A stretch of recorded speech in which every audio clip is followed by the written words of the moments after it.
Welcome to Be a Smarter Homeowner Podcast, where you'll discover strategies to save money, save time, and be better organized in managing your largest financial asset and biggest expense, your home. Your hosts, John Bodrozic and Beth Dodson, who are co-founders of Homezada, have been supporting homeowners for over 20 years. They are here to share with you their tips and suggestions, as well as interviews with industry experts, with the goal of helping you become a smarter homeowner. Now, here's your hosts, John and Beth.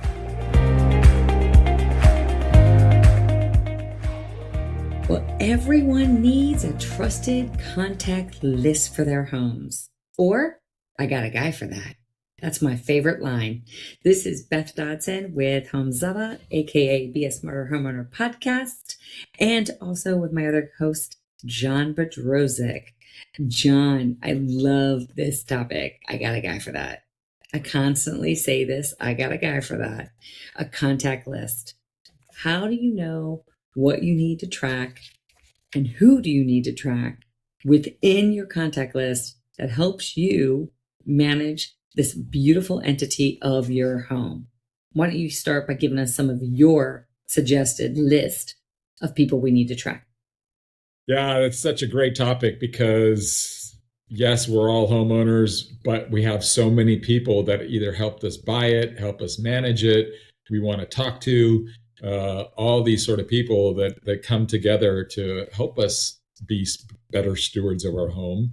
So maybe I'll start at the beginning part of the process, right? Which is usually when you buy your home is when you've selected an insurance agent and a lender, mortgage lender, and maybe even the real estate agent that helped you buy the house, having their contact information, readily available even after the close in case you have to renew your insurance or talk about your mortgage sort of issues, just having that contact information from the initial, the home inspector that did the home inspection, all those sort of people would be important people to add to your contact list for each property you have. Yeah. So those are basically the point of contact people that get you started into home ownership, wherever that journey is. Yes. Now let's talk service providers and contractors. So, I'm particular about service providers and contractors. I actually track, I'm going to say it, the contractors I like and the contractors I don't like.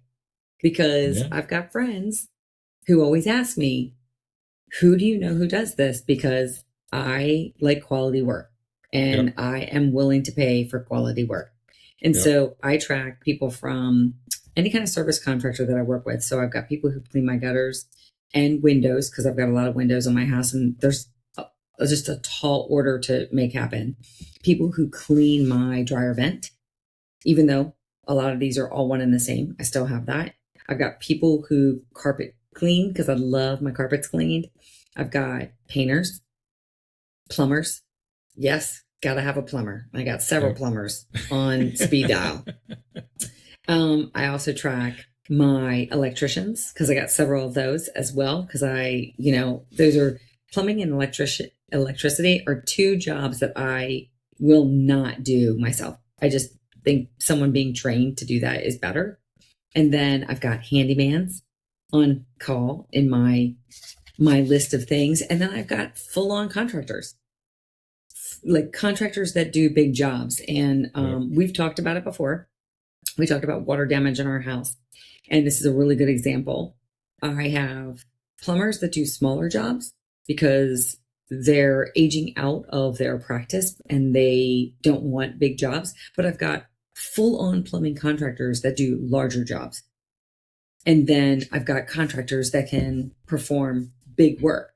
Even one point in time, we had to resurface our pole. That's a big contracting job. And you've got to find the right pole contractor to get that done. Correct. And another thing that I track, because I just think it's amazing, I track landscape contractors. So whenever you need to enhance the landscape or make modifications, whether it's tree trimming, which in California, you have to have a different tree trimmer than a landscaper. And then even my tree trimmers don't do landscaping work, like readjust lighting or readjust some sort of irrigation.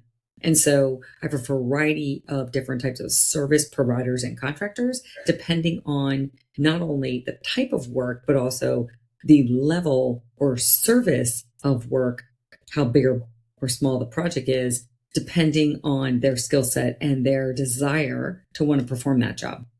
Yep, absolutely. What else could you think about that we need to track in terms of contacts? So when I think of a contact, usually, all the things that we talked about, usually it's either an individual's name or a company name. With this category, it's what I call the utility and service providers for your house. Who are you getting your power from? Who are you getting for your gas from? Who's your water provider? Who's your sewer company and garbage company? Now, most of those contacts may not have an individual, but it is a company, and it's oftentimes important to have that company, because in our contact list, oftentimes you need to know what your account number is. Yes.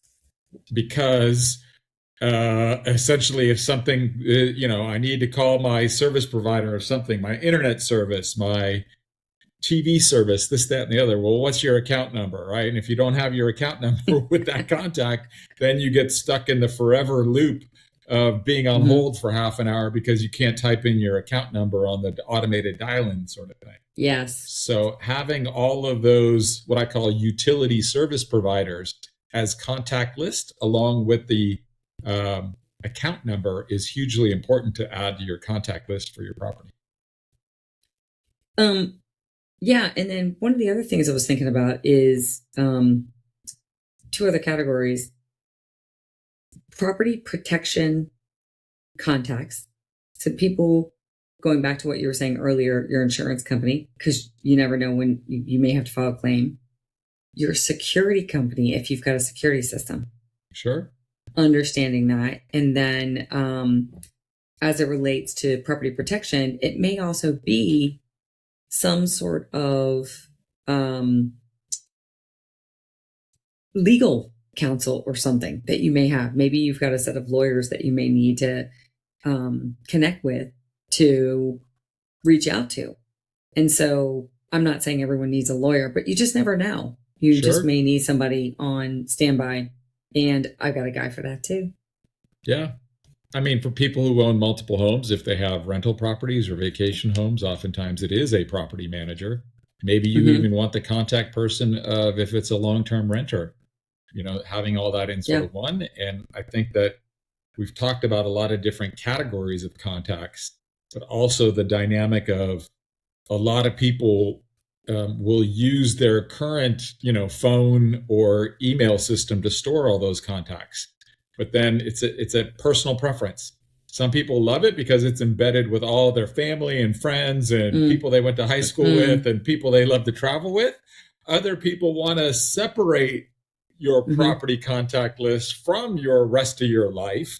So you just need to develop that segmentation process, either in some sort of contact system that you use today, or that's what a lot of customers tell us why they love HomeZada, is because you can track all that contact information for each one of your properties inside of our system. Yeah. And before we get to it, just a couple other things I want to indicate that I track, because I think it's fabulous. I track other financial and legal people in my system, from my estate attorneys to my accountants and everything else. But one of the other things I track, which I find interesting, is our properties sometimes come with HOAs. So I track the HOA company and contact information, because oftentimes they have online portals. And I constantly can't remember that online portal. So I'll add it into my HomeZada account and say, okay, here's the link. Here's what I need to go to. Usually my computer system remembers my password and my login, but I'll track that information in HomeZada to remember, how do I pay my bill, contact my HOA, should I have any updates or anything else going on, and then what type of information they're providing. Their website generally provides updates if it's not being mailed to you or emailed to you, and what does that look like so that I can stay on top of things, all HOA. Correct. I mean, you could even add to your contact list in terms of like emergency service providers. Oh, yeah.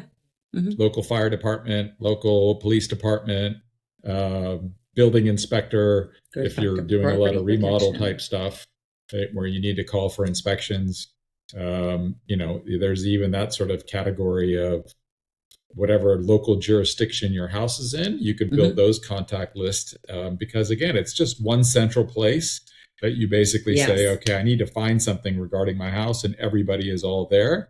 Again, it makes it so much easier for the brain when everything is sort of located in one spot. Yeah. And one of the final things I want to talk about that I track, because I think it's super fun, I track my gate codes for my community. Yep.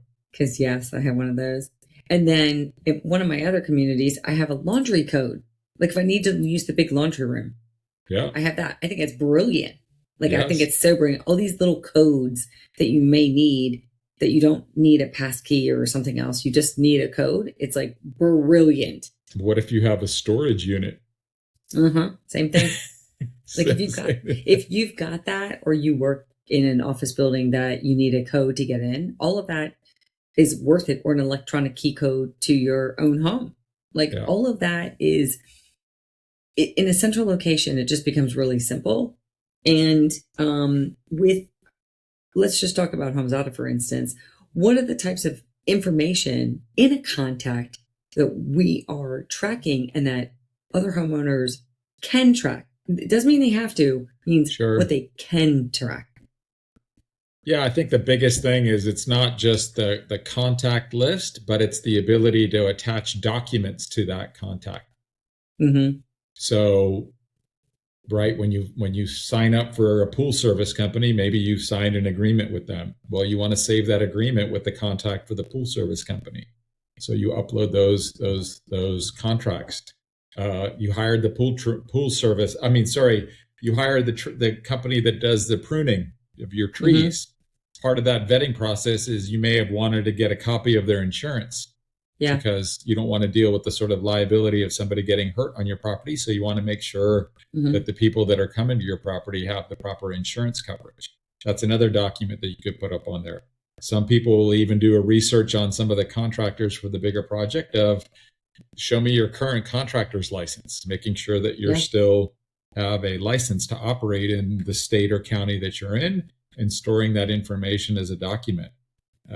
You could take that to I want to store the invoices and the proposals and all those other kinds of things. So having not only just the contact list of I need to call somebody to do something, but here are all the documents that I've saved as it relates to my relationship with that contact or business, is probably the biggest benefit, because these things are combined together. Yeah. And so when it comes to benefits, we talk about the documents we can track with all the other contact details. We talk about emails and websites that allow you to access that information really quickly. But when it comes to benefits, one, it takes the element of putting everything in your memory. I feel like that's one of the biggest benefits, is to free that up, because you don't have to memorize numbers anymore. I remember when we were kids, we had to memorize numbers, but nobody does that anymore. So you don't have to worry about the memory retaining it. And you also don't have to hunt and peck to find who was that guy or gal that I dealt with. And I've got it in my system. I know. I got a guy, I got a gal, I got everybody for everything. And then tracking all those documents is also important, because you can work with them to get updates and say, I've got this, I need the updates. But also, one of the other benefits I also see, and I also hear about from our customers and even friends and family, is one person tends to deal with one section of the property, either all of it or parts of it, singularly, and then the other spouse or parties within the property do not have a clue what the other one is doing. Correct. And so if anything should happen to that person, then that information isn't stuck in some system somewhere else. It's in a centralized location where everyone can access it. And then the smooth transition continues to move easily, rather than family and friends trying to figure out, what do we need to do? Do you see any other benefits to storing contacts in a central location to help people manage their property the easiest way they can? Yeah, I think it kind of dovetails to a previous podcast that we talked about, which is calendaring, because oftentimes if you have a contact list and a home calendar, now you can combine the two. You can assign these contacts that are responsible for this task.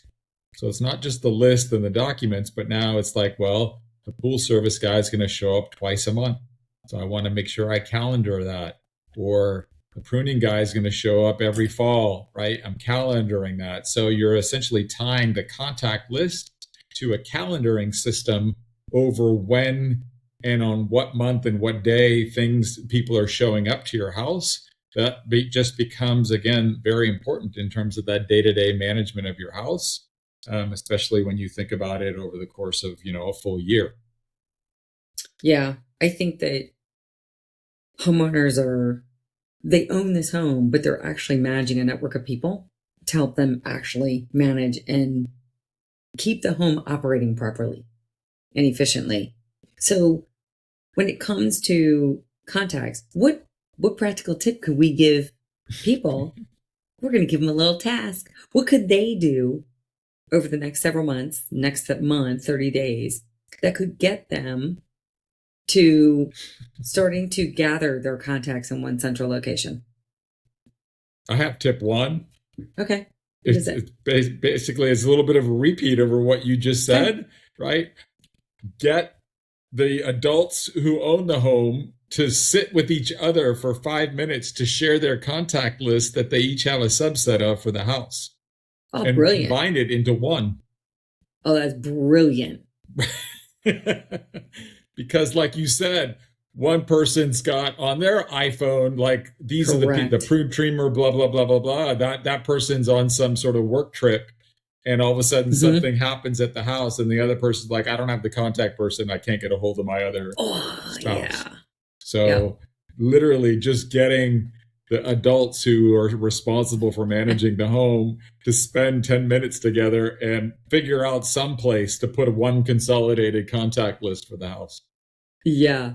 And I think one of my tips is just put 5 of your contacts for recent maintenance tasks that you're going to need done in spring in one central location. Just 5. Just start somewhere and maybe do 5 a quarter or 5 a month, because there's probably a lot of people that most people work with and they don't think about it. And if they don't have a person, maybe that's the time where it's preventative. It sounds really weird because most of us are reactive when it comes to the house. It's preventative. Yes. You call your friends and you ask, hey, do you have a guy or a gal that does this? And this task may be plumbing, maybe landscaping, maybe lighting, whatever the case may be. And do they work in my area? And would you recommend them? Right. Yeah. Because the best contractors are still getting their business from word of mouth. Correct. I mean, we have a painter, literally, his entire business has been on word of mouth. Yeah. And he is busy all the time. Yes. All the time. Yep. And then, so anything else you'd like to add? No, I think we've covered it from what I thought was a good idea. Yeah. So just to close out, every home has a team behind it. The smartest homeowners keep them organized. Like that? So we hope this podcast brings you more organization around the contacts and the people that help you run your home and your network. And if you think anyone else needs to hear about this, please send this off to someone else. As ever, we ask you, if you find this valuable, please subscribe and or like. And if you have want to know more information about HomeZada, please visit us at homezada.com. That's HOMEZADA.com. And by all means, thank you so much for being here at Be a Smarter Homeowner Podcast. And we want to make you the smartest homeowner possible. Thank you. Thank you for listening to the Be a Smarter Homeowner Podcast. Visit beasmarterhomeowner.com to sign up for our newsletter and find out more about software to help you save time, save money, and manage your home.